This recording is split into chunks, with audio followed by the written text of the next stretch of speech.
యేసయ్యా నీవంటే నీవంత యేసయ్యా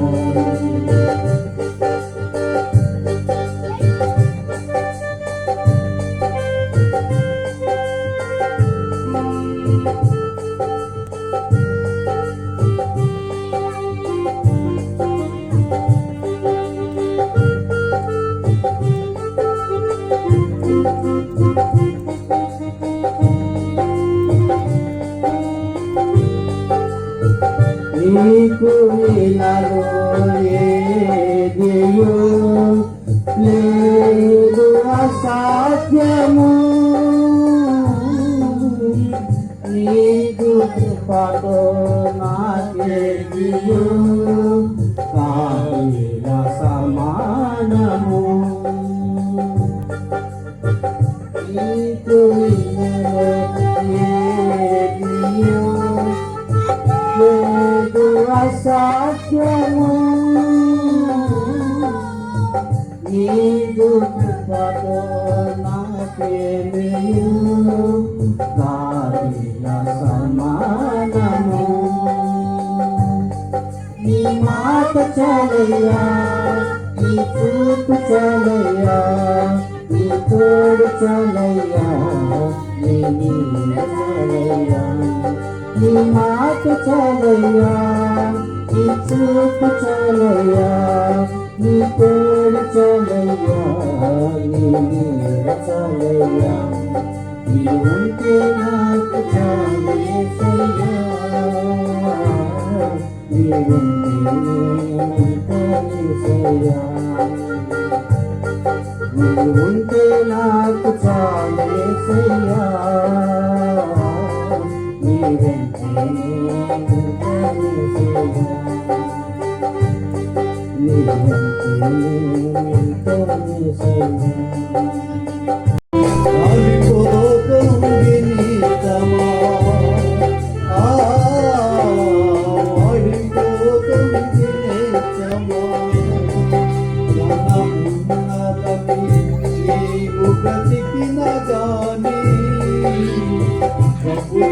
కాలాన్ని గడిపిన గాని ధనమో నిన్ను బ్రతికించదు తెలుసా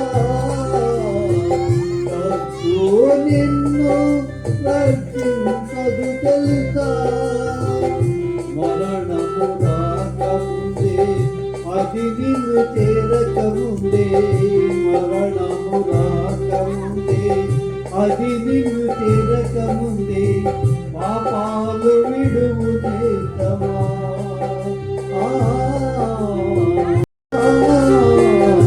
వాలిపోతుంది నిస్తమా పోతుంది నేస్తమా ఇలలో నీవు నేను స్థిరము కాదుగా ధరలో మనకేది స్థిరము లేదుగా ఇలలో నీవు నేను స్థిరము కాదుగా ధరలో మనకేది స్థిరము లేదుగా ఎంత సంపాదించినా వ్యర్థము తెలుసా ఎంత సంపాదించినా వ్యర్థము తెలుసా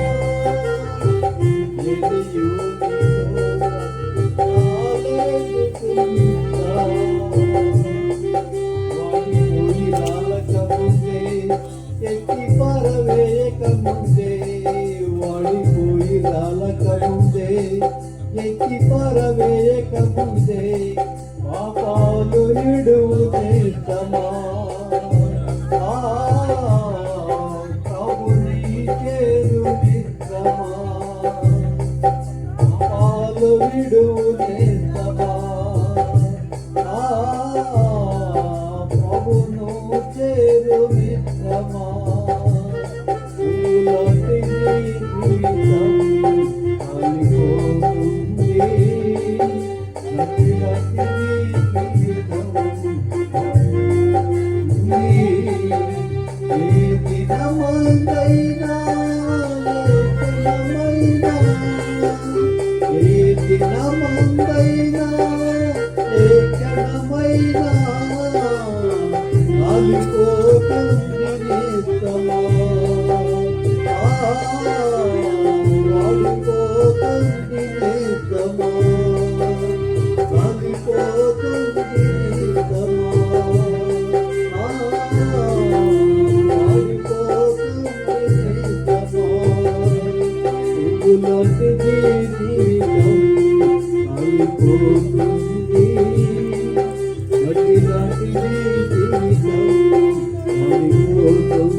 చూడండి అమ్మా, అదే చూస్తున్నారు.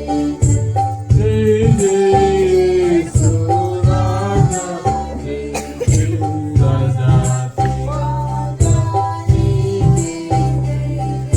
రాజా, రాజా,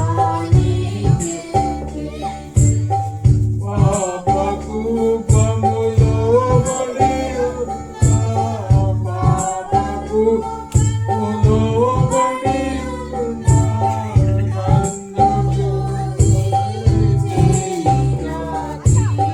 నన్ను చూచి,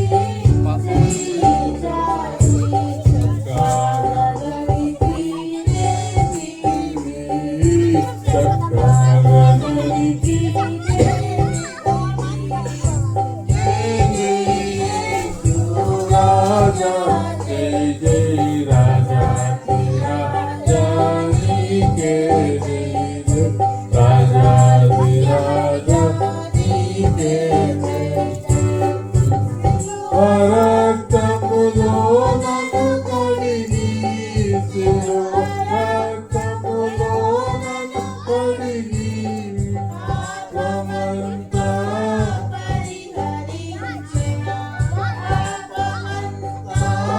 పరిహరి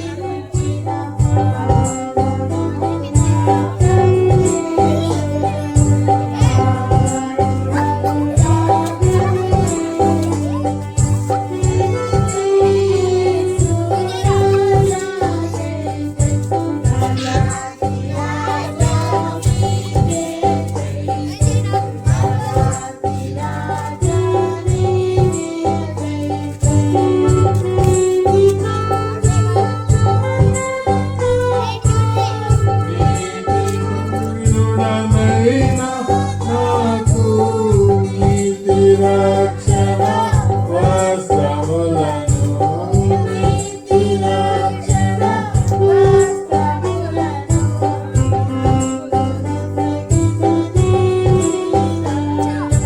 ప్రీతితో నసగిన నీతి రజా, జై జై యేసు రాజా, జై జై రాజా, జై రాజా నీకే జై, జై రాజా, జై రాజా నీకే జై, జై మంటి పురుగునై నానన్ను, మంటి పురుగునై నానన్ను, మంట నుండి ఇంకజేసిన, మంటి నుండి ఇంకజేసిన మహాప్రభుండ నీకే జై, జై మహాప్రభుండ నీకే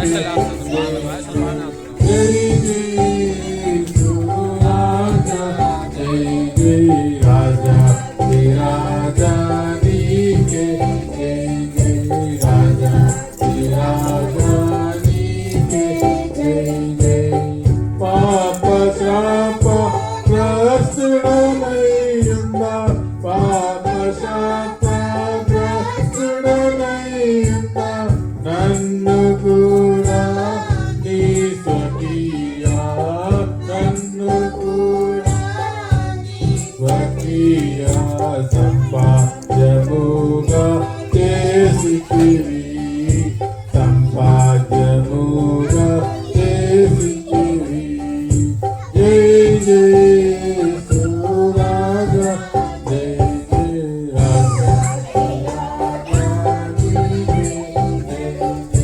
రాజా, జై రాజా నీకే రాజులైన రాజక గుంపులో,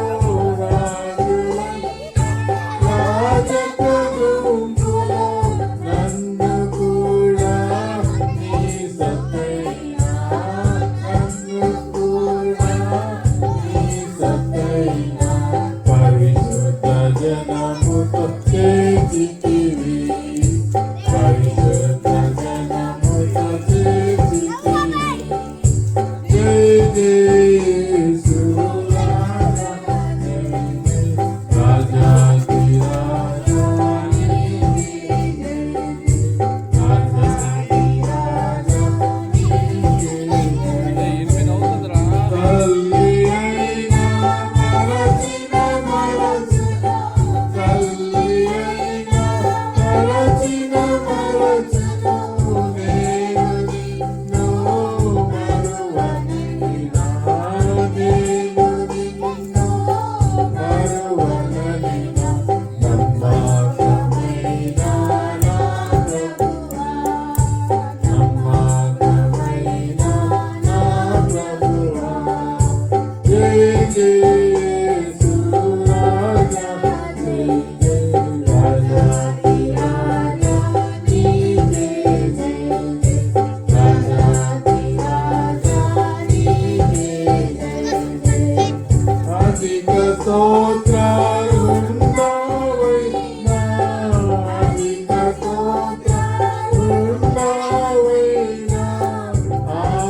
లోకయాత్రలోనే సాగుచున్నా ఈ లోకయాత్రలోనే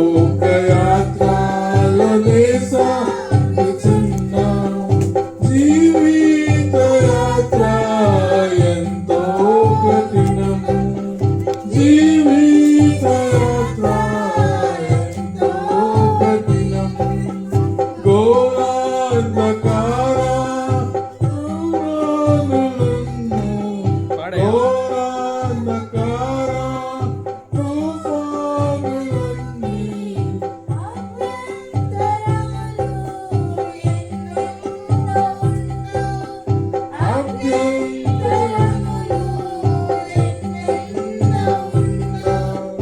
ఈ లోకయాత్రలోనే సాగుచున్నా ఈ లోకయాత్రలోనే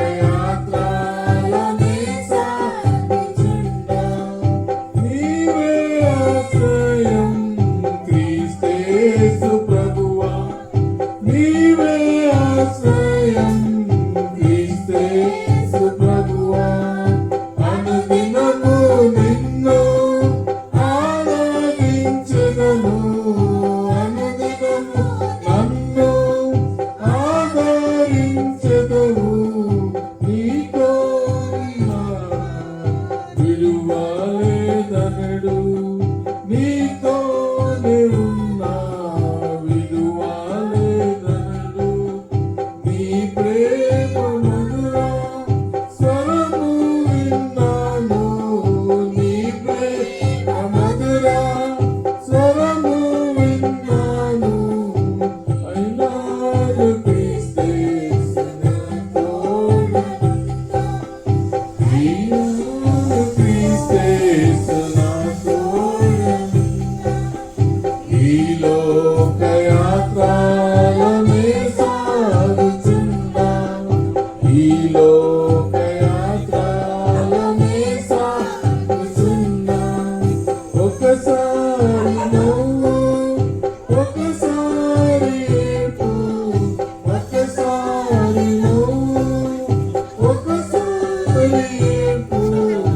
అయినాడు క్రీస్తేసు మన తోడనుండు అయినాడు క్రీస్తేసు మన తోడనుండు ఈ లోకయాత్రలోనే సాగుచున్నా ఈ లోకయాత్రలోనే సాగుచున్నా మనకు తెలుసు మరి రంజిత్ బ్రదర్ మరి ఆదివారం రోజు మరి ప్రభు పిలుచుకున్నాడు ఆదరణ కూడికగా మనమందరం చేరవచ్చాం మరి పాటలు పాడడానికి దేవుడు మనకు కృప చూపించాడు మన మధ్యలో రవి బ్రదర్ ఉన్నాడు అన్న వాక్యం చెప్తాడు ఇంకా ఎవరైనా మీ ఇళ్ళల్లో ఉంటే త్వరగా చేరి వస్తే దైవ సేవకులు రవి అన్న మనకు వాక్యం అందిస్తారు దానికంటే ముందు రమేష్ అన్న ప్రార్థన చేద్దాం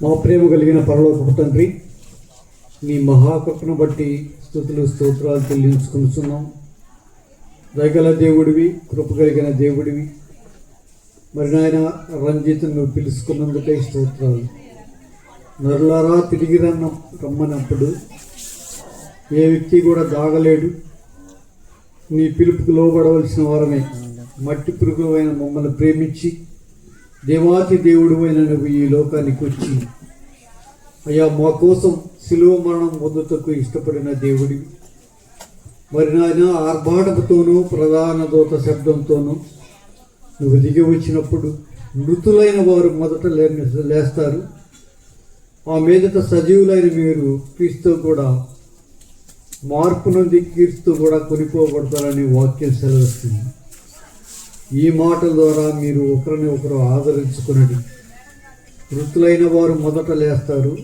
ఆ మీదట సజీవులైన మనం మార్పు నుండి క్రీస్తుతో కూడా కొనిపోబడతాము మనము ఉన్నపాటునే ఆయన సన్నిధికి వెళ్తాం కాబట్టి మనం ఆ సిద్ధపాటు కలిగిన మనసుతో మనం ఒకరిని ఒకరు ఆదరించుకుందాం. మహాపరిశుద్ధుడా, మహాగణుడా, సమస్తమును కలుగు చేసిన దేవుడివి, సమస్తానికి ఆధారభూతుడు అయిన యేసు ప్రభువా, భూమిలో మట్టి రవ్వంతైన లేనప్పుడు నువ్వు సృష్టించబడ్డావు. ప్రధాన శిల్పిగా ఉన్నావు, దేవునితో సమానముగా ఉన్నావు, దేవుడు వై మా మధ్య ఉన్నావు. ఇప్పుడు ఆదరణకర్తగా మా మధ్య ఉండి నీ వాక్యం ద్వారా ప్రతి ఒక్కరిని వెలిగించుటకు అయా తండ్రి, నువ్వు ఈ లోకంలోకి వచ్చావని నమ్ముతున్నావు. దేవానికి స్తోత్రాలు. రంజిత్ కూడా నేను నమ్మున్నాడు. అయా, మేమందరం ఆయన దగ్గరికి పోవలసిన వారమే ఒకనాడు. అది మేము ఎరిగి నీ ముందు నిందారహితులుగా ఉండినట్లు మీ సహాయాన్ని అనుగ్రహించండి. వాక్యం చెప్పు దాచుండి నీ ఆత్మతో నింపండి, నీ మాటలు పలికించండి. ఈ కుటుంబానికి ఆదరణ దయచేయమని మమ్మల్ని ఎంతగానో ప్రేమిస్తున్న మా రక్షకుడు విమోచకుడైన యేసుక్రీస్తు పరిశుద్ధమైన నామంలోనే స్తోత్రములు చెల్లించి ప్రార్థన చేస్తున్నాము తండ్రి. ఆమేన్.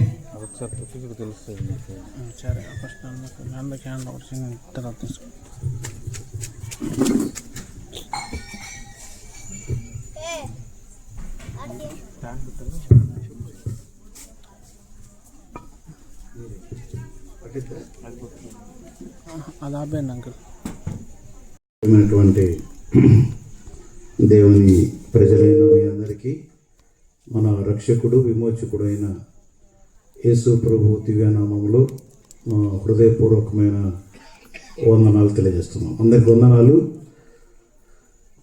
మనం ఈ రోజున ఇక్కడ చేరడానికి, మనమంతా ఇక్కడ గ్యాదర్ చేయబడడానికి దానికి కారణం మీరు ఎరుగుదురు. మన సోదరుడు రంజిత్ బ్రదర్ ఈ లోకయాత్ర విడిచిన సందర్భంగా కుటుంబీకులు ఆదరణ కూడిక ఏర్పాటు చేసి ఉంటుండగా ఈ కూడికకు మనమందరం చేరువచ్చాం. కొద్ది నిమిషాలు దేవుని వాక్యాన్ని మనం ఆలకిద్దాం. అన్న బ్రతికి ఉన్నప్పుడు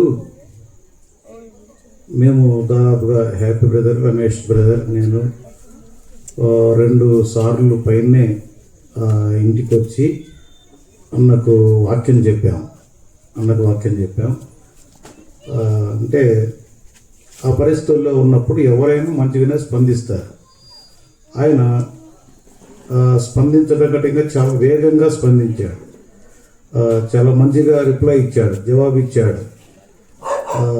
చర్చికి వస్తాను, ప్రభువుని నమ్ముకుంటాను, ఏది చేసినా ఇక ప్రభువే కదా, దేవుడే సహాయం చేయాలి అని కూడా ఆయన జవాబు ఇచ్చాడు. అంటే ఆయనలో ఒక విధమైన దేవుని మీద నమ్మకం ఉంచడం, ఏదైనా చేస్తే దేవుడే చేయాలి అన్నట్లుగా ఆయన మాట్లాడటం, ఆయన విశ్వాసపు పలుకులు, విశ్వాసపు మాటలు మేము విన్నాం. అయితే ఖచ్చితంగా ప్రతి ఆదివారం అన్ని వారాలు మందిరానికి వచ్చినట్లుగా ఆ వార్త నేను వినలేదు. సరే, ఏదేమైనా ఆయనైతే సువార్త విన్నాడు, సువార్తకు స్పందించాడు.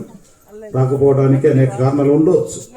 మనిషి జీవితంలో ఉన్న అభద్రత భావం కావచ్చు, లేక నిరాశ జీవితం కావచ్చు.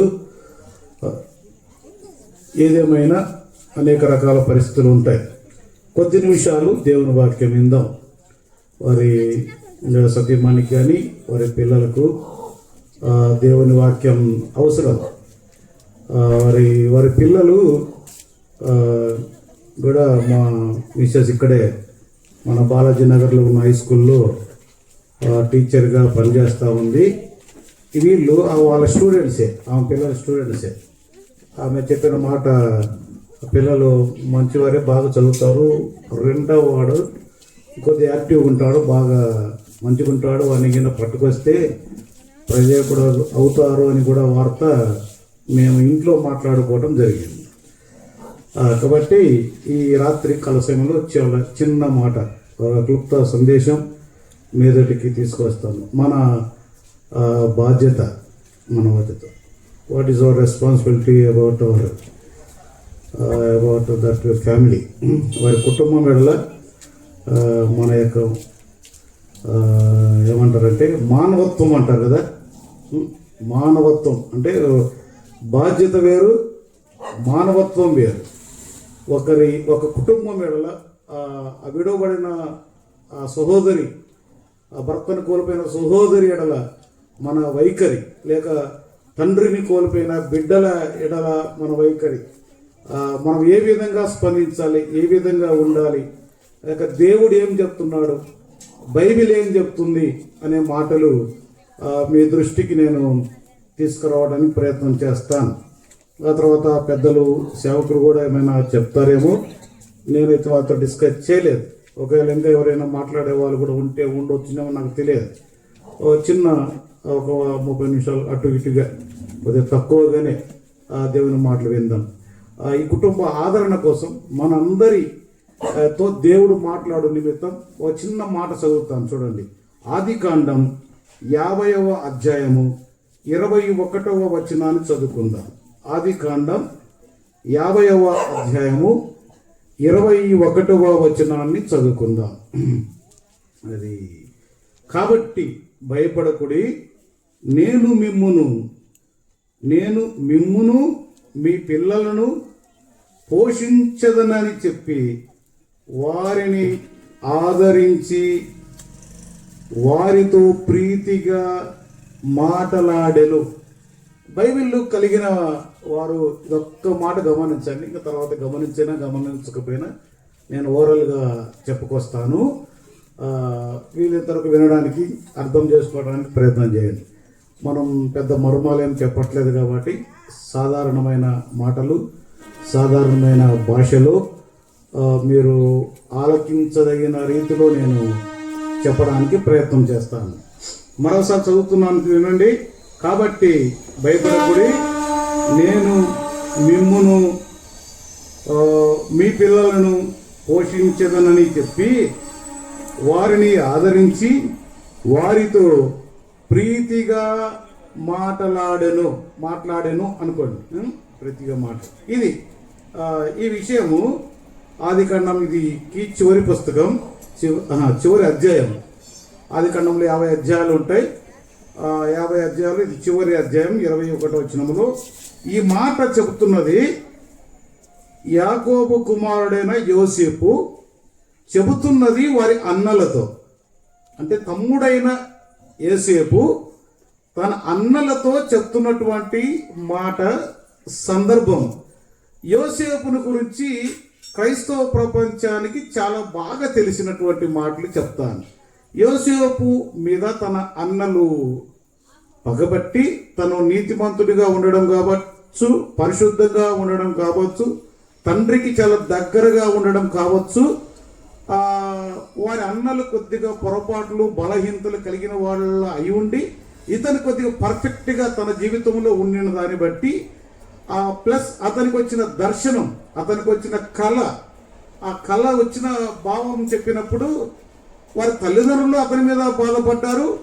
తనకు వచ్చిన దర్శనం చెప్పినప్పుడు తన అన్నలు బాధపడ్డారు, అసూయపడ్డారు, పగబట్టారు. వారు అతనిని చంపేయాలనుకున్నారు, చంపలేకపోయారు.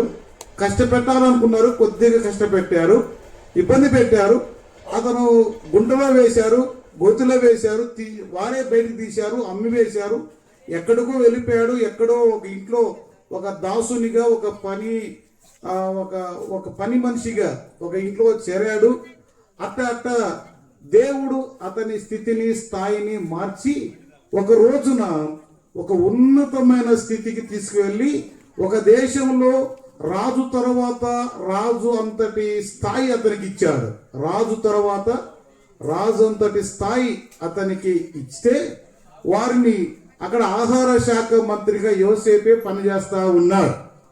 ఆ చరిత్ర అంతా చెప్పడానికి కుదరదు.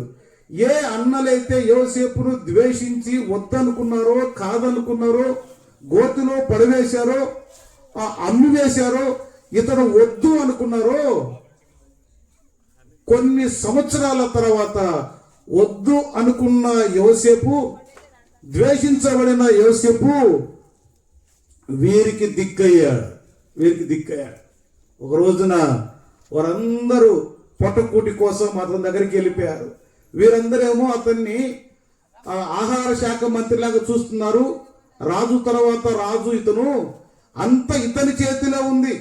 మనకు కూడు కావాలంటే ఇతని చేతిలోనే, మనము అన్నం తినాలంటే ఇతని చేతిలోనే ఉంది. ఇక ఇతన్ని మనం గౌరవించాలి, ఇతనికి సాగిలపడాలి, ఇతనికి మొక్కాలి, ఇతనికి నమస్కారం చేయాలి అని వారు డిసైడ్ అయ్యారు. ఆ విధంగా చేశారు. అతనికి వచ్చిన కళ కూడా నెరవేర్చబడింది. ఒక రోజున యోసేపు తన ఏడుపును ఆపుకోలేక తనను తాను బయలుపరుచుకున్నాడు. ఏమంటే, అన్నలారా, ఒకప్పుడు గోతిలో వేయబడిన యోసేపును నేనే, మీరు ఇష్మాయేలీయులకు అమ్మి వేయబడిన యోసేపును నేనే, మరలా తిరిగి పోతీఫరుకు అమ్మబడిన యోసేపు నేనే, పోతీఫర్ ఇంట్లో బానిసగా ఉన్న యోసేపును నేనే అని చెప్పగానే ఒక్కసారిగా వాళ్ళు హార్ట్ అటాక్ వచ్చినంత పని అయింది. అయ్యో, నువ్వా? ఈ స్థితి ఏందిరా? అసలు మన స్థాయి ఏంది? అసలు నీ పరిస్థితి ఏంటి? ఎట్లా వచ్చావు? నిజంగా యోసేపు అని అంటే, అన్నలారా, నేను గుర్తుపట్టి చెప్తున్నా కదా అని అతను చెప్తే వారందరూ సిగ్గుపడ్డారు, భయపడ్డారు. ఏం చేయాలా? ఇతని ముందర మనం ఎట్లా తలెత్తుకొని బ్రతకాలి, ఎట్లా జీవించాలి? ఈడు తమ్ముడు ఈ రోజున ఇంత స్థితిలో స్థాయిలో దేవుడు ఇతను ఉంచాడు. అతని వారు ఒక విధంగా ముఖం నలుపు పెట్టుకున్నారు, ఒక విధంగా బాధపడతా ఉన్నారు. అసలు వారికి ఏం చేయాలో అర్థం కాని పరిస్థితుల్లో ఉన్నప్పుడు యోసేపు తన అన్నలతో చెబుతున్నటువంటి మాట ఇది. ఆ సందర్భం ఏమంటే, చదవండి, ఆదికాండం 50వ అధ్యాయం 21వ వచనం. కాబట్టి భయపడకుడి, మీరు నన్ను గోతిలో పడవేశారని భయపడవాకండి. మీరు నన్ను అమ్మి వేసినందుకు, మీరు నన్ను తృణీకరించినందుకు, మీరు నన్ను ద్వేషించినందుకు, నేను ఈ స్థాయిలో ఈ స్థితిలో ఉన్నానని, నా ద్వారా మరలా తిరిగి మీకు ఏమైనా ముప్పు ఉంటుందేమో అని, నేను ఏమైనా మిమ్మల్ని చేస్తానేమో అనే భయం మీకు వద్దు. మనందరం ఒక తండ్రి పిల్లలం. తల్లులు వేరు కావచ్చు, తండ్రి ఒక్కడే. మీరు నాకు అన్నలు, నేను మీకు తమ్ముణ్ణి. నాకు ఈ స్థితి స్థాయి దేవుడిచ్చాడు. కాబట్టి మీరు భయపడవాకండి. నేను మిమ్మును మీ పిల్లలను పోషిస్తాను, మిమ్మల్ని ఆదరిస్తాను అని ప్రీతిగా మాట్లాడాడు. 4 ముక్కలు గుర్తుపెట్టుకోండి. ఒకటి, భయపడకూడి అని చెప్తున్నాడు, అంటే ధైర్యం చెప్తున్నాడు. ఈ రోజున మానవులుగా మన కర్తవ్యం, నేను ఇందా చెప్పా కదా, మానవత్వం అని చెప్పా కదా. ఆ మానవత్వం ఏంటంటే, మన తోటి ఉన్నవారిని, మన పొరుగు వారికి మనం ధైర్యం ఇవ్వడం, ధైర్యపరచడం. ఒక మాట చెప్తాం మీకు, మనందరికి బాగా తెలుసు. యేసు ప్రభువు శిలువలో వేలాడదీయబడ్డాడు, శిలువలో మరణించాడు. మరణించిన తర్వాత 3వ దినాన ఆయనను వెతుకులాడుకుంటూ 3వ దినాన తిరిగి లేస్తాను అని చెప్పాడు కదా. ఆయన మాటను పట్టుకొని, ఆయన మాటను నమ్మి, ఆయన తిరిగి లేచి ఉంటాడు అని చూద్దామని చెప్పేసి కొంతమంది స్త్రీలు సమాధి దగ్గరికి వెళ్తారు. అది మత్తయి సువార్త 28వ అధ్యాయము 4వ వచనంలో ఉంటుంది. 28వ అధ్యాయం 4వ వచనంలో వెళ్తే అక్కడ యేసు ప్రభు కనపడటం. యేసు ప్రభు సమాధి మీద ఒక తెల్లటి వస్త్రాలు ధరించుకున్న దేవదూత కనపడతాడు. ప్రత్యక్షము. వారు వెంటనే దయ్యం అనుకున్నారో, భూతం అనుకున్నారో, వారైతే భయపడ్డారు. వామ్మో, ఏంది ఇది? యేసు ప్రభు ఏడి? యేసు ప్రభు కోసం మనం వస్తే ఎవరో కనపడ్డారు. అయ్యో, మనం ఏమైపోతామో, చచ్చిపోతామేమో. వీళ్ళు ఎవరో తెల్ల వస్త్రాలతో ప్రత్యక్షమయ్యారు, తెల్ల వస్త్రాలు ధరించిన వారికి కనపడతా ఉన్నారు అని వారు భయపడతా ఉంటే, దూత రూపంలో ప్రభు అయిన యేసుక్రీస్తు వారు చెప్తున్న మాట ఏందండి? స్త్రీలారా, అమ్మలారా, మీరు భయపడవాకండి అన్నాడు. అక్కడే 10వ వచనములు కూడా ఉంటుంది. మళ్ళీ అదే మాట. మత్తయి సువార్త 28వ అధ్యాయము 10వ వచనం చూడండి. 28వ అధ్యాయం 10వ వచనములో, యేసు, భయపడకుడి, మీరు వెళ్ళి నా సహోదరులు గలిలయకు వెళ్ళవలెనని వారు అక్కడ నన్ను చూతురని వారికి తెలిపాను. ఇక్కడ శిష్యులు 9వ వచనంలో యేసు వారిని ఎదుర్కొని మీకు శుభమని చెప్పాను. శుభమని ఎత్తుకులాడుకుంటే వెళ్ళిన శిష్యులకు యేసు ప్రభు కనబడి భయపడమాకండి అని చెప్పాడు. యోహాను సువార్త 20వ అధ్యాయంలో కూడా యేసు ప్రభు శిలువ వేయబడి చచ్చిపోయిన తర్వాత సమాధిలో పెట్టిన తర్వాత శిష్యులు ఇంటికి వెళ్ళి గడబెట్టుకొని భయపడుతూ వణుకుతూ లోపల ఉన్నారు. ఒరే, యేసు ప్రభు ఇప్పుడు దాకా మనతో ఉన్నాడు, యేసు ప్రభు చచ్చిపోయాడు, ఇప్పుడు మనం ఎట్లరా, మన పరిస్థితి ఏంటి, మన పరిస్థితి ఏంటి? ఆయన ఉన్నప్పుడు మనం విర్రవీగాం, ఆయన అండ చూసుకొని మనం బాగా బ్రతికాం, ఆయన అండ చూసుకొని బాగా మాట్లాడాం, ఆయనతో ఉన్నాం, ఆయన అద్భుతాలు చేస్తే మనం తరిచి చూచాం, అనుభవించాం, ఆయన అండ చూసుకొని చాలా రొమ్మిరుచుకొని ధైర్యంగా జీవించాము. ఇప్పుడు మన పరిస్థితి ఏంట్రా అంటే ఆయన ఈ మందిరాన్ని పడగొట్టండి 3 దినాల్లో లేపుతాను చెప్పిన మాట మర్చిపోయారు. నేను దాన్ని చంపేస్తారు, 3వ దినాన తిరిగి లేస్తాను, నేను పునరుద్ధరిస్తాను అని చెప్పిన మాట మర్చిపోయి భయములో బతుకుతున్నారు.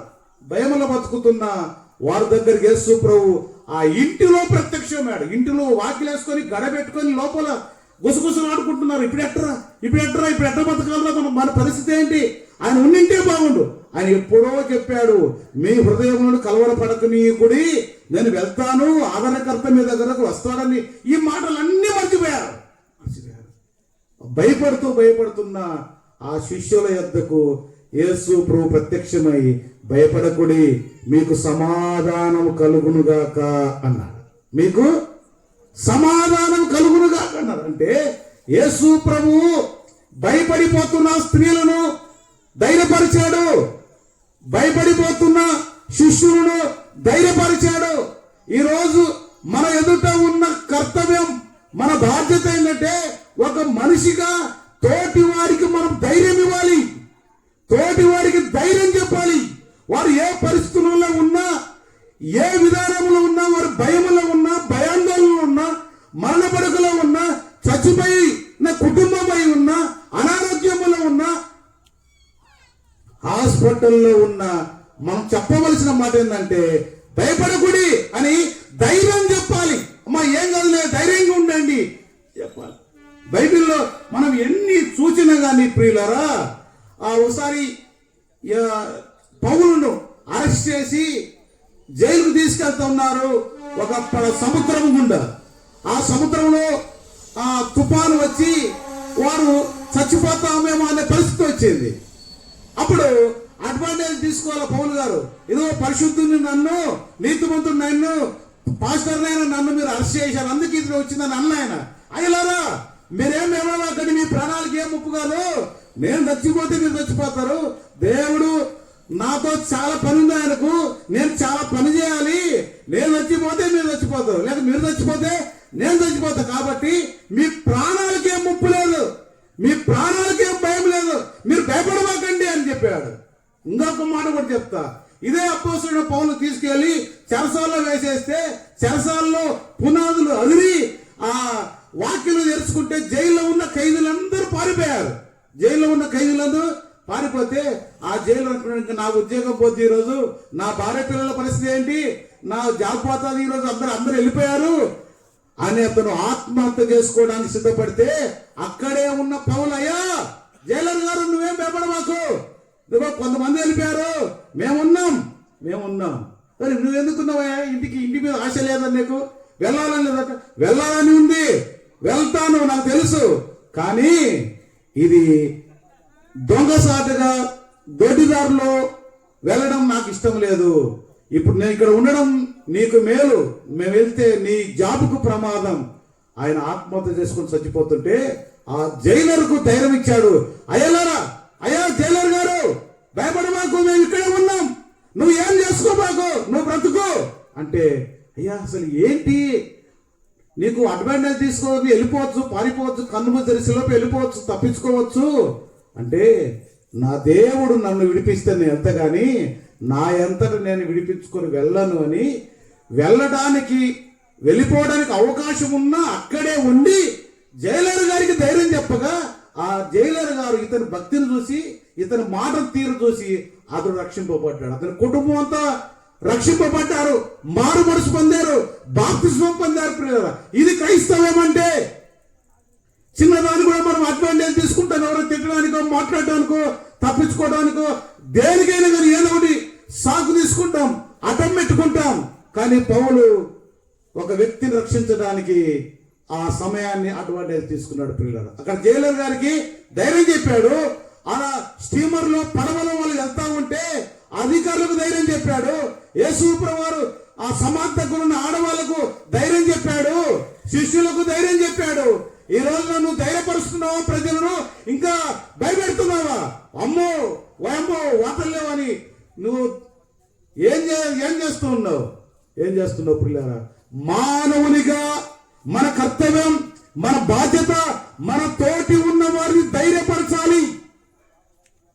తండ్రిని కోల్పోయిన పిల్లలకు మనం ధైర్యం ఇవ్వాలి, వారిని ధైర్యపరిచే మాటలు చెప్పాలి, ధైర్యపరిచే మాటలు మాట్లాడాలి.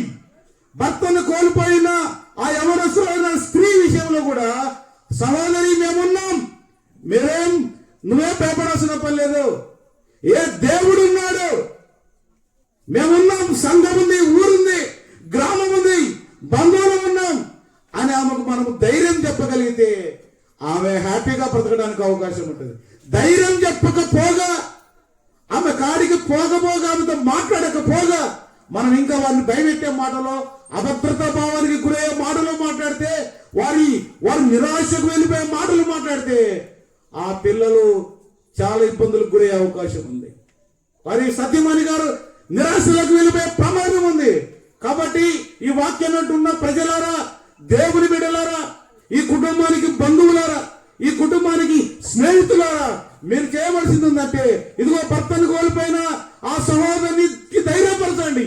ఇదిగో తండ్రిని కోల్పోయిన పిల్లలు ఉన్నారు, ఆ పిల్లలను ధైర్యం ఇవ్వండి. మీరు చేయవలసింది అంతే, ధైర్యం చెప్పండి, ధైర్యం ఇవ్వండి, అంతే. రెండో మాట చెప్తా చూడండి, ఇక్కడ ఆదికాండం 50 దగ్గర రండి. ఆదికాండం 50 భయపడకుడి అంటే ధైర్యం చెప్పాడు. తమ్ముడు యోసేపు తన అన్నలకు ధైర్యం చెప్పాడు. తర్వాత చెప్పాడంటే, నేను మిమ్మును మీ పిల్లలను పోషిస్తాను అన్నాడు. మిమ్మల్ని పోషిస్తా, మీ పిల్లలను కూడా పోషిస్తా. మాట ఇస్తున్నాడు, ఏమిస్తున్నాడు? అభయం ఇస్తున్నాడు. మిమ్మల్ని పోషిస్తా, మీ పిల్లలను కూడా పోషిస్తా, మీరేం భయపడాల్సిన పని లేదు అంటున్నాడు. ఈ రోజున మనం ఒక్కోసారి ఇవి మనం మాట ఇచ్చి నెరవేర్చలేకపోతామేమో, ఒకవేళ మాట ఇచ్చి మాట తప్పుతామేమో. ఏ చేసినా చేయకపోయినా ఒక మాట అయితే వాస్తవం, ధైర్యం అయితే ఇవ్వాలి, ధైర్యం అయితే చెప్పాలి, ధైర్యం అయితే తర్వాత ఆ యోసేపు తన అన్నతో చెప్తున్న మాట, మిమ్మల్ని పోషిస్తాను, మీ పిల్లలను కూడా. అంటే అసలు దేవుడు పలికిస్తున్న మాట ఏంటంటే, యెహోషువతో మోషే చచ్చిపోయినప్పుడు ఒక మాట చెప్తాడు, యెహోషువ నేను మోషేకు తోడై ఉన్నట్టు నేను నీకు. హెబ్రీయులకు రాసిన పత్రిక 13:5 నేను మిమ్మల్ని విడువను ఎడబాయను అని చెప్తాడు. మిమ్మల్ని విడువను ఎడబాయను అని చెప్తాడు. బైబిల్లో యోనాతాను అనే భక్తుడు ఉన్నాడు. ఆయన దావీదుకు మంచి ఫ్రెండ్, దావీదుకు బావమరిది, దావీదుకు ప్రాణ స్నేహితుడు. ఒకరోజు వాళ్ళ తండ్రి కుమారుడు అంటే సౌలు కొడుకైన యోనాతాను ఇద్దరు ఒకేసారి చచ్చిపోతారు. చచ్చిపోతే యోనాతానుకు చిన్న పిల్లవాడు, యవనస్తుడు కూడా అవునో కాదో తెలియదు కానీ ఒక చిన్న పిల్లవాడు ఉన్నాడు. అతను చచ్చిపోయాడు. ఇతను చిన్న వయసులోనే అనాథ అయిపోయాడు, తండ్రి లేని వాడయ్యాడు. కానీ దేవుడు వారిని పోషించాడు. చూడండి 1వ సమూయేలు గ్రంథం 2వ సమూయేలు గ్రంథం 9వ అధ్యాయం 1వ వచనం. 2వ సమూయేలు గ్రంథం 9వ అధ్యాయం 1వ వచనములో, యోనాతానును బట్టి నేను ఉపకారము చూపుటకు సౌలు కుటుంబములో ఎవడైనా ఉన్నాడా అని దావీదు అడిగాడు. యోనాతాను చనిపోయాడు, యోనాతాను నాకు మంచి బెస్ట్ ఫ్రెండ్, యోనాతాను నా ప్రాణాన్ని చాలాసార్లు కాపాడాడు. వాళ్ళ నాన్నగారు నన్ను వేసేయాలని చూశాడు. వాళ్ళ నాన్నగారు చాలాసార్లు నన్ను చంపాలని చూస్తే నాకు లీకులు ఇచ్చాడు. ఇగో మా నాన్న వస్తున్నాడు కత్తి పట్టుకొని, కొద్దిగా సైడ్ అయిపో అని నాకు సలహా ఇస్తే నేను కాపాడబడ్డాను, తప్పించబడ్డాను. ఇప్పుడు నా ఫ్రెండ్ చనిపోయాడు యోనాతాను. యోనాతానును బట్టి యోనాతాను కుటుంబానికి ఉపకారం చేయడానికి, ఆదరించడానికి, సహాయం చేయడానికి, కాపాడటానికి ఎవరైనా ఉన్నారేమో నాకు ఎవ్వరు తెలియదు. ఆ కుటుంబంలో ఎవరైనా ఉన్నారా అని అడిగితే ఒకరు చెప్తారయ్యా, ఒకడు ఉన్నాడయ్యా, వానికి ఒక కొడుకు, వాడి పేరు మెఫీబోషెతు. ఎక్కడ ఉన్నాడు అని ఎత్తుకున్నాడంటే కొద్ది రోజుల తర్వాత తెలిసిందంటే మాకీరు అనే వ్యక్తి దగ్గర ఆ ఇంటిలో ఆ తింటుంటే ఆ రొట్టె ముక్కలు కింద ఉన్నప్పుడు రొట్టె ముక్కలు ఏరుకొని తింటున్నాడయ్యా, అనాథగా ఉన్నాడు. చాలా పరిస్థితి మారిపోయింది. వాళ్ళ నాన్నగారు, వాళ్ళ తాత అంటే సౌలు గారు రాజు కదా, సౌలు కొడుకు యోనాతాను, వారు మంచి ఐశ్వర్యవంతులే, మంచి బలశాలులే, ఆస్తి గలవారే, పేరు ప్రఖ్యాతులు కలిగిన వాడే. కానీ ఒక్కసారిగా సౌలు కొడుకు యోనాతాను ఇద్దరు చచ్చిపోయిన తర్వాత ఈ పిల్లలు అనాథలైపోయారు. వారి ఆస్తులు వేరే వాళ్ళు ఆక్రమించుకున్నారు. వారి ఆస్తులు వారితో లేవు. వారి ఆస్తులు వేరే వారు తీసేసుకున్నారు. వీరి పిల్లలు రోడ్డు పడ్డారు. వీరు అనాథలైపోయారు. వీరు ఒక ఇంట్లో ఎవరి దగ్గర ఏదో ఆ ఇంట్లో పని చేసుకుంటూ బ్రతుకుతున్నారు. వాడు కూడా ఒక అవిటికాలు కలిగిన వాడు, కుంటివాడు. ఇది చరిత్ర చెప్తే దావీదు అవును కుంటివాడా, సరే వదిలేసేలే అనలే. వాడు ఎక్కడ ఉన్నా సరే వారిని తీసుకురండి నా దగ్గరికి అని ఈ 9వ అధ్యాయంలో 2 సమూయేలు గ్రంథం 9వ అధ్యాయంలో 6వ వచనం ఉంటుంది. సౌలు కుమారుడైన యోనాతానుకు పుట్టిన మెఫీబోషెతు దావీదు వద్దకు వచ్చి సాగిలపడి నమస్కారం చేయగా దావీదు మెఫీబోషెతు అని పిలిచినప్పుడు అతడు చిత్తము నీ దాసుడనైన నేనున్నాను. అందుకు దావీదు నీవు భయపడవద్దు, నీ తండ్రి అయిన యోనాతాను నిమిత్తం నిజముగా నేను నీకు ఉపకారము చూపి పితరుడైన సౌలు భూమి అంతయు నీకు మరలా ఇప్పిస్తా. మీ తాత ఆస్తి చాలా ఉంది, ఎవరెవరు తీసేసుకున్నారు, అది నీ చేతిలో లేదు. నీకు రావలసిన వారసత్వంగా రావలసిన ఆస్తి, నీ ఆస్తి నీకు ఇప్పిస్తా.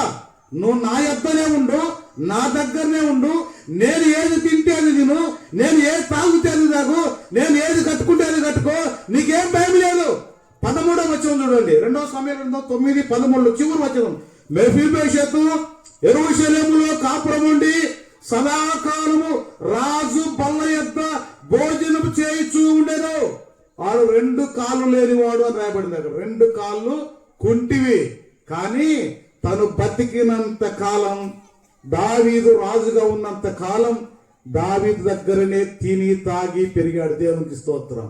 ఇప్పుడు యోనాతాను కుమారులు, తండ్రి పోయాడు కానీ కుమారులను దేవుడు పోషించాడు.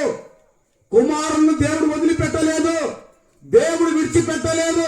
ఆనాడు యోనాతాను చనిపోయినా యోనాతాను కుమారుని దేవుడు ఎలా పోషించాడో, ఎలా నడిపించాడో, ఎలా ఆదుకున్నాడో, ఎలా తోడుగా ఉన్నాడు. ఈ రోజున రంజిత్ అనే బ్రదర్ వెళ్ళిపోయిన వారి కుమారులు ఉన్నారు. వారి కుమారులకు దేవుడు తోడుగా ఉంటాడు.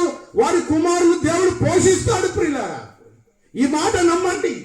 ఈ మాట నమ్మితే ఆ దేవుడు ఈ రోజు కూడా ఉన్నాడు.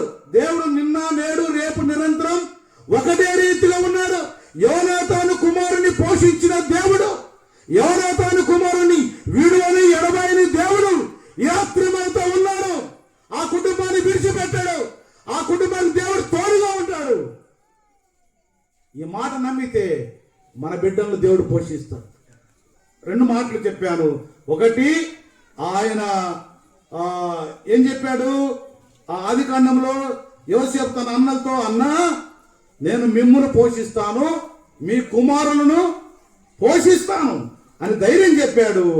ఇక్కడ యోసేపు తన అన్నలను పోషించాడు. వారికి కావాల్సిన ఆస్తులన్నీ ఇచ్చాడు. మీకు నచ్చిన ఫ్లాట్ తీసుకోండి అని అన్నాడు. మీకు నచ్చిన చోట వ్యవసాయం చేసుకోండి అన్నాడు. మీకు నచ్చిన చోట బ్రతకండి అన్నాడు. వాళ్ళు బ్రహ్మాండంగా బ్రతికాడు. యోసేపు ఆధ్వర్యంలో వారందరూ పోషించబడ్డారు. అమ్మా, దేవుడు పోషించేవాడు, దేవుడు పోషించేవాడు, దేవుడు ధైర్యం చెప్పేవాడు, దేవుడు ధైర్యం చెప్పేవాడు. ఇంకొక మాట కూడా చెప్తా చూడండి. ఇక్కడ ఆయన మాట ఇచ్చాడు, మాట నెరవేర్చాడు యోసేపు. అట్లనే మన జీవితాల్లో కూడా దేవుడు ఒక మాట ఇస్తే ఆ మాట నెరవేర్చేవాడై ఉన్నాడు. ఇక్కడ ఉంది ఆదికాండము 50వ అధ్యాయము 21వ వచనములో వ్రాయబడిన మాట, నేను మిమ్మును మీ పిల్లలను పోషిస్తాను అని చెప్పి నేను మిమ్మును ఆదరించి అన్నాడు. నేను మిమ్మును ఆదరిస్తాను అన్నాడు. ఆదరించేవారు ఎవరంటే దేవుడే. చూడండి, బైబిల్ గ్రంథంలో చాలా మాటలు రాయబడ్డాయి. ఒక్క మాట చెప్తా. 146వ కీర్తన చూడండి. 146వ కీర్తన 9వ వచనం. 146వ కీర్తన 9వ వచనం. 146వ కీర్తన 9వ వచనములో ఒక శ్రేష్టమైన మాట, మంచి మాట రాయబడింది. అదేంటంటే, యెహోవా పరదేశులను కాపాడువాడు, ఆయన తండ్రి లేని వారిని విధవరాన్నను ఆదరించువాడు. భర్తను కోల్పోయిన భార్యను ఆదరించేవాడు, తండ్రిని కోల్పోయిన పిల్లలను ఆదరించువాడు.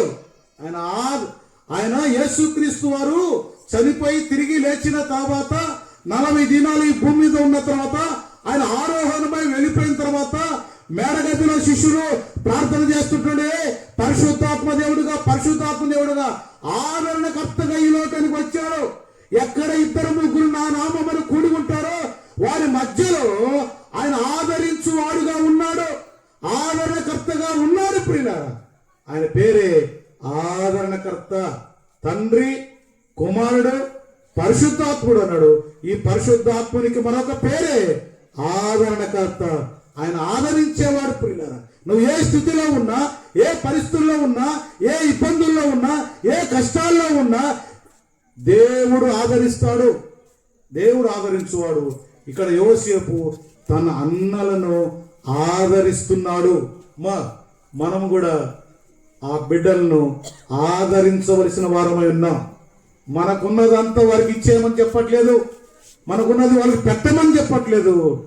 ఒక ఆదరణ వచ్చింది, ఒక ఆదరణ మాట వారికి చెప్తే ఆ మాట వారిని నడిపిస్తుంది, ఆ మాట వారిని బ్రతికిస్తుంది, ఆ మాట వారిని సంరక్షిస్తుంది. 1వ తెస్సలోనికీయుల పత్రిక చెప్పమన్న మాట ఏంటంటే, మీరు ఈ నా మాటల చేత ఒకరినొకడు ఆదరించుకొనుడి. అంటే ఒక మాట ఒక వ్యక్తిని ఆదరిస్తుంది, ఒక మాట ఒక వ్యక్తిని రక్షిస్తుంది. ఆ మాట ఏంటంటే వాక్యమే. ఆ వాక్యం ఎవరిదంటే దేవుడు. ఆది యందు వాక్యం ఉండెను, వాక్యము దేవుడే ఉండెను.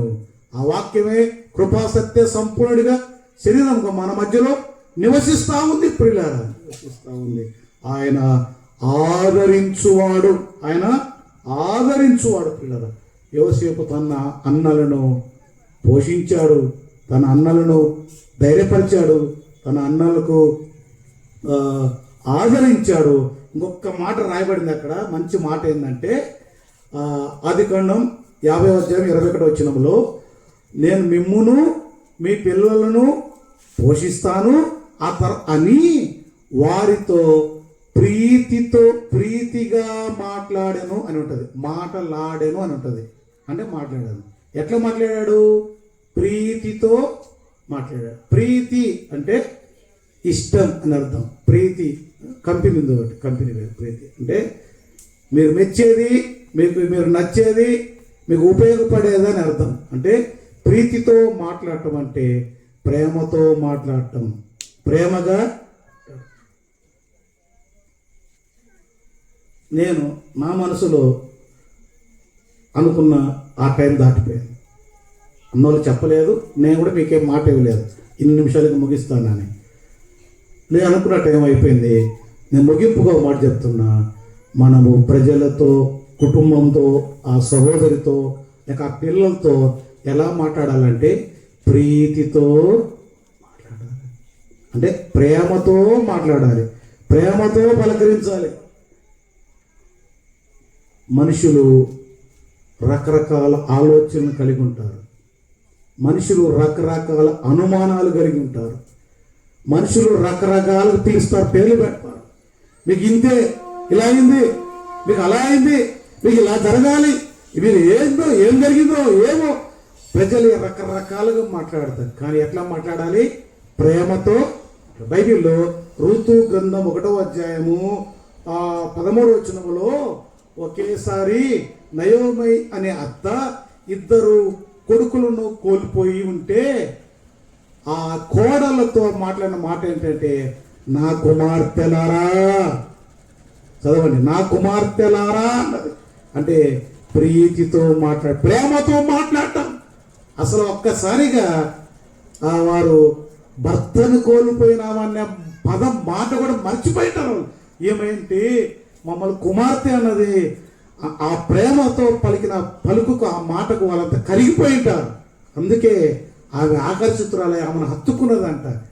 అంటే మనము ఇదిగో చిన్న పిల్లలు ఉన్నారు, తండ్రి లేని వారాన్ని చులక చూడొద్దు. చిన్న వయసులోనే ఇలా జరిగిందని మీరు అపార్థం చేసుకోవద్దు. వారితో చేతనైతే ప్రేమగా మాట్లాడండి, చేతనైతే ధైర్యం చెప్పండి, చేతనైతే ఆదరించండి, చేతనైతే పోషించండి, చేతనైతే ప్రేమగా మాట్లాడండి, ప్రేమగా పలకరించండి. ఆ అత్త కుమార్తెతో మాట్లాడుతుంది, నా కుమార్తెలారా అన్నది, నా కుమార్తెలారా. ఒక్కసారిగా వాళ్ళు ఐసైపోయింటారండి. ఆ ప్రేమకు ముగ్ధులైపోయింటారు, ఆ ప్రేమకు ఆకర్షితులేదు. అందుకే ఒక ముద్దు పెట్టేసింది, ఒక హత్తుకున్నది. హత్తుకున్నా కొంచెం వేరుగా మాట్లాడతాం, కానీ హత్తుకోవటం కూడా గొప్ప సంగతే తెలుసా. హత్తుకోవటం అంటే భాష కాదు. ఒక్కోసారి మనం ఇట్లా ఎవరికైనా షేక్ హ్యాండ్ ఇవ్వాలంటే ఏదో చెయ్యి ఇచ్చి చెయ్యి కలుపుతూ ఉంటారు. పిల్లరా, ఆమె గుండెకు హత్తుకున్నదంట. గుండెకు అంటే ఎందుకంటే ప్రేమతో మాట్లాడింది. అది ఆయన యోసేపు కూడా తన అన్నలతో ప్రేమగా మాట్లాడు. అన్నలారా, మీరేం భయపడవద్దు, ఇదంతా దేవుని చిత్తం. ఈ రోజున మనము, మన అన్నదమ్ములు, మన పిల్లలు, మన కుటుంబం పోషించబడ్డానికి అనాది సంకల్పంలోని దేవుడు ఏర్పాటు చేసి ఇలా జరిగింది. మీరు గుంటలో పడేశారని, నన్ను నమ్మారని మీరేం భయపడవద్దు. ఈ రోజున ఇక్కడ ఉన్నాం కాబట్టి మీరు బ్రతుకుతున్నారు, మనం బ్రతుకుతున్నాం, మన అమ్మ నాన్న అందరూ బ్రతుకుతున్నాం. ఇది దేవుని చిత్తం అని ప్రేమతో మాట్లాడితే వారు ఇంకా ఏడవడం ప్రారంభించారు. ఇంత ప్రేమతో మాట్లాడుతున్నాడు ఈడు. మనం అంత పగ చూపిస్తే, అంత ద్వేషిస్తే, అంతగా ప్రేమ చూపిస్తున్నాడు యోసేపు. అంతగా ప్రేమతో మాట్లాడుతున్నాడని వారి నోటెంట మాట రావట్లేదు. యోహాను సువార్త 8వ అధ్యాయం 1-10 వచనాల్లో ఒక పాపములో పట్టబడిన స్త్రీని తీసుకొచ్చి రాళ్ళతో కొట్టి పట్టి చంపండి, ధర్మశాస్త్రం చెప్తా ఉంది అని చెప్తే, ఆ పాపంలో పట్టబడిన స్త్రీ, ఆ పాపి అయిన ఆమెను పట్టుకొని యేసు ప్రభు పలికిన మాట, పిలుపు ఏంటంటే, అమ్మా ఎవరు నిన్ను శిక్షించలేదా అంటే ప్రేమతో కూడిన మాట, ప్రేమతో కూడిన పిలుపు. ఈ రోజున మనం ప్రకృతి వారిని, మన సోదరులను, ఎవరైనా నష్టాల్లో ఉన్నవారిని, కష్టాల్లో ఉన్నవారిని, ఏదైనా ఒక ప్రతికూలమైన పరిస్థితుల్లో వెళ్తున్న వారిని ఏమని పిలుస్తున్నాం, ఎలా పలకరిస్తున్నాం, నువ్వు ఎలా వ్యవహరిస్తున్నావు అంటే, ఇదిగో పాపములో పట్టబడిన స్త్రీని పట్టుకొని అమ్మ అని పిలుస్తున్నాడు యేసు ప్రభువారు. ఇదిగో తనకు అన్యాయం చేసిన, తనకు ద్రోహం చేసిన, తనకు కీడు చేసిన అన్నల్ని పట్టుకొని, అన్నలారా మీరేం భయపడొద్దని మాట్లాడుతున్నాడు. ప్రేమతో మాట్లాడాడు పిల్లలు, ప్రేమతో మాట్లాడు. ఈ మాటలు గుర్తుపెట్టుకుంటారా? ఒక మాట ఏంది, యోసేపు తన అన్నలను ధైర్యపరిచాడు, యోసేపు తన అన్నలను పోషించాడు, యోసేపు తన అన్నలను ఆదరించాడు, యోసేపు తన అన్నలను ప్రేమతో మాట్లాడాడు. నేను అక్కడక్కడ కొంత తీర్మానాలు చేయవచ్చు. ఒక మాట చెప్పండి, మీరు ఒక తీర్మానం చేయండి, మేము ఈ కుటుంబాన్ని ధైర్యపరుస్తాం, ఈ కుటుంబాన్ని ఆదరిస్తాం, ఈ కుటుంబాన్ని పోషిస్తాం చెప్పిన ఈ మాట వదిలేయండి. ఈ కుటుంబాన్ని ప్రేమతో మాట్లాడతాం, ఆ పిల్లలతో ప్రేమతో మాట్లాడతాం, ఆ భర్తను కోల్పోయిన స్త్రీతో ప్రేమతో మాట్లాడతాం, ఆ స్త్రీకి, ఆ సోదరికి ధైర్యం చెప్తాం, ఆ స్త్రీకి మేము ఉన్నామని చెప్తాం, ఆ స్త్రీని ఆదరిస్తాం. ఎట్లా ఆదరించాలి? ఎట్లయినా ఆదరించవచ్చు, మాటతో ఆదరించవచ్చు, కాసేపు వెళ్ళి కూర్చొని ఆదరించవచ్చు, ఏదైనా ఇచ్చి మాట్లాడచ్చు, ఏదైనా పెట్టి ఆదరించు. ఎట్లాగే నీ మనసులో ఉంటే ఆదరించాలనే ఆ వైఖరి నీకు ఉంటే నువ్వు ఆదరించవచ్చు. ప్రియులారా, నేను విస్తరించి మాట్లాడదలుచుకోలేదు. అయితే చిన్న మాట, రూతుల 1:16 ఉంటుంది. ఆమె తీర్మానం ఒకటి ఉంటుంది. అమ్మా, భర్తను కోల్పోయిన సోదరికి చెప్పే మాట ఏంటంటే, నీ దేవుడే నా దేవుడు, నువ్వు నమ్మిన దేవుని నేను నమ్ముతాను, నువ్వు వెళ్ళే సహవాసానికి నేను వస్తాను, మనం కలిసి ఒకే సహవాసం చేద్దాం, ఒకే వర్షం చేద్దాం, ఒకే దేవుని నమ్ముదాం, ఒకే దేవుని కలిగి ఉందాం, ఒకే దేవుని ఆరాధన చేద్దామని ఆమె చేసిన తీర్మానం ఆ ఎండిపోయిన మొద్దు చిగురిచ్చింది. ఆ ఎండిపోయిన మొద్దు చిగురిచ్చినట్టు దేవుడు చేశాడు. ఆమె బోయేజులో ఆమె పెళ్లి చేసుకున్నాడు. బోయేజు నుంచి ఒబేదెదోము వచ్చాడు, ఒబేదెదోము నుంచి యెషయా వచ్చాడు, యెషయాలో నుంచి యేసు ప్రభు వచ్చాడు. చూశారా? అంతా అయిపోయింది అనుకున్నారు, ఏం లేదనుకున్నారు. రూతు జీవితం చాప్టర్ క్లోజ్. కానీ రూతు చాప్టర్ క్లోజ్ కాలేదు. రూతు గురించి ఈరోజు మాట్లాడుకుంటారు చేశారు. అని ప్రియులరా, ఆ మరలా ఆ యుగాలో మళ్ళా ఇంకా ఏదేదో అనే సంగతులు నేను చెప్పట్లేదు. కానీ ఆమె జీవితం ఎలా ఫలభరితమైందో, ఆమె జీవితం ఎలా సుఖం వచ్చిందో, ఆమె జీవితంలో ఎలా సంతోషం వచ్చిందో, కారణం ఏంటంటే నీ దేవుడే నా దేవుడు అనడం. అమ్మా, నువ్వు యేసు ప్రభు గురించి తెలిసిండొచ్చు, యేసు ప్రభు నమ్మేవో లేదో నాకు తెలియదు. జరిగింది పోయింది, గతం గత. రంజిత్ గారు వెళ్ళిపోయాడు. ఈ లోకంలో ఉన్న ప్రేమలన్నీ వ్యర్థం. అమ్మా నాన్నల ప్రేమ, తల్లిదండ్రుల ప్రేమ, భార్య భర్తల ప్రేమ, స్నేహితుల ప్రేమ శాశ్వతం కాదు. శాశ్వతమైన ప్రేమ ఒక్కటే, దేవుని ప్రేమ, దైవ ప్రేమ శాశ్వతం. ఆ దేవుని ప్రేమించగలిగితే, ఆ దేవుని సమీపించగలిగితే, ఆ యేసు ప్రభునందు విశ్వాసం ఉంచగలిగితే, ఆ యేసు ప్రభును నమ్మగలిగితే, దేవా నా జీవితం నీ చేతులకు అప్పచెప్తున్నాను, దేవా నా బిడ్డలు నీకు అప్పగిస్తున్నాను, నువ్వు నీ చిత్తం నెరవేర్చు, నువ్వు నా సహాయం చేయి, నాకు ఆత్మరక్షణ కలిగజేయి, నా పాపాన్ని కడుగు, నన్ను రక్షించు, నాకు కూడా పరలోక రాజ్య ప్రాప్తి దయచేయని ఆ యేసు ప్రభును నువ్వు నమ్మగలిగితే, విశ్వసించగలిగితే మన తలరాతను మార్చేది యేసు ప్రభు. నీ స్థితిగతులు మార్చగలిగిన వాడు దేవుడు. నువ్వు కోల్పోయిన ఆనందాన్ని ఇవ్వగలిగిన దేవుడు, నీ కుటుంబాన్ని పోషించగలిగిన దేవుడు, నీ పిల్లలకు భవిష్యత్తు ఇవ్వగలిగిన దేవుడు, నీ పిల్లల్ని పోషించగలిగిన దేవుడు యేసు ప్రభు ఒక్కడే. ఈ యేసు ప్రభువును అందు విశ్వాసం ఉంచి నమ్మి పాపక్షమాపణ పొంది పరలోక రాజ్యానికి వారసులు కావాలని నీకు సమీపంలో ఉన్న సహవాసం, ఈ రోజున భూస్థాపనలో తోడుగా ఉన్న సహవాసం బేరా కృష్ణ అసెంబ్లీ ఈ రోజున ఈ కూడికి ఏర్పాటు చేసి మిమ్మల్ని ఆదరించడానికి ముందుకు వచ్చిన సంఘం సహవాసాన్ని మీరు కలిగి ఉండి సహవాసంతో అంటుకట్టబడి మారు మనసు పొంది పిల్లలను సండే స్కూల్కి పంపించడం, పిల్లలను ఆదివారాన్ని చర్చికి పంపించడం, మీరు కూడా కుటుంబంతో చర్చికి రావడం చేయగలిగితే దేవుడు మీ తలరాతలు మారుస్తాడు, మీకు సహాయం చేస్తాడు, మిమ్మల్ని ఆదరిస్తాడు, మీకు ధైర్యం ఇస్తాడు, మిమ్మల్ని పోషిస్తాడు, మీతో ప్రేమతో మాట్లాడతాడు. ఈ నా మాటలు ముగిస్తున్నాను. దేవుడి మాటలు దీవించును గాక. సమయాన్ని సేవకులకు అప్పగిస్తున్నాను.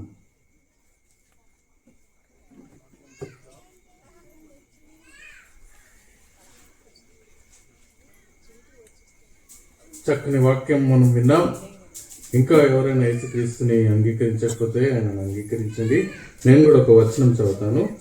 యాకోబు 1:27. యాకోబు గ్రంథం 1:27. తండ్రి అయిన దేవుని ఎదుట పవిత్రమును నిష్కలంకమైన భక్తి ఏదనగా దిక్కులేని పిల్లలను, విధవరాండ్లను వారి ఇబ్బందులో పరామర్శించుటే ఇహలోక మాలిన్యము తనకంటకుండా తను కాపాడుకున్నట్టే అనే మాట చూస్తున్నాం.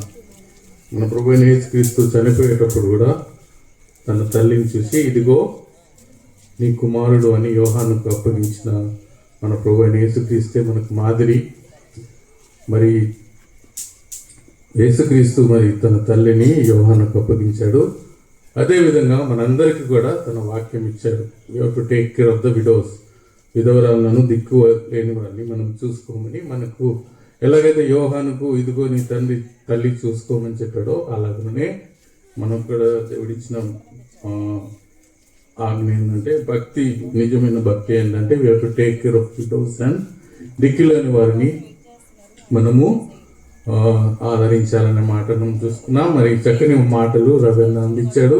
మరి ఏ విధంగా మనము ఆదరించాలో, ఇంకా యేసుక్రీస్తుని ఇంకా ఎవరైనా స్వీకరించకపోతే ఇదే మిక్కిలి అనుకూలమైన సమయం. ఆయన మనకు సరిపోయిన దేవుడు, ఎటువంటి పరిస్థితుల్లోనైనా మనకు చాలిన ప్రభు ఉన్నాడని మనం నేర్చుకున్నాం. ఇంకా ఎవరైనా యేసుక్రీస్తుని నమ్ముకోవాలని ఆశ కలిగి ఉంటే ముందుకు వస్తే మీకు ప్రార్థన చేస్తాం. మీరు ఎటువంటి ఇబ్బందుల్లోంచి వెళ్తున్నాం, మన దేవుడు మనకున్నాడు. మనల్ని కాపాడే దేవుడు, మనకు రక్షించే దేవుడు. విధవరాలకు, మరి ముఖ్యంగా దిక్కులేని వారికి దేవుడు న్యాయం తీర్చేవాడు అని బైబిల్ గ్రంథంలో రాయబడిన దేవుడు మనకు తోడుండగా మనకు ఎందుకు భయము దండగా. యేసుక్రీస్తు ప్రభువుని మన హృదయంలో కలిగి, మన జీవితాల్లో కలిగి, మరి శ్యామ్ లాంటి మరి సంఘంలో మరి ఎన్నో రోజులుగా వస్తుంది. మనం రంజిత్ కొరకు చాలా దినాలుగా మనం ప్రార్థన చేశాం. తప్పకుండా దేవుడు రంజిత్ హృదయంలో కార్యం జరిగించాడని మేము నమ్ముతున్నాం.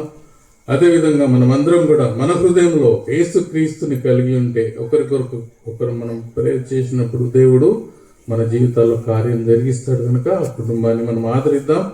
ఇంకా ఎవరైనా యేసుక్రీస్తుని మీ సొంత రక్షకునిగా అంగీకరించకపోతే ఆయన మీ హృదయంలో చేర్చుకుంటే దేవుడు గొప్ప కార్యాలు చేస్తాడు. ప్రార్థన చేసుకుని కూడిక ముగించుకుందాం. ప్రార్థన చేసుకుందాం.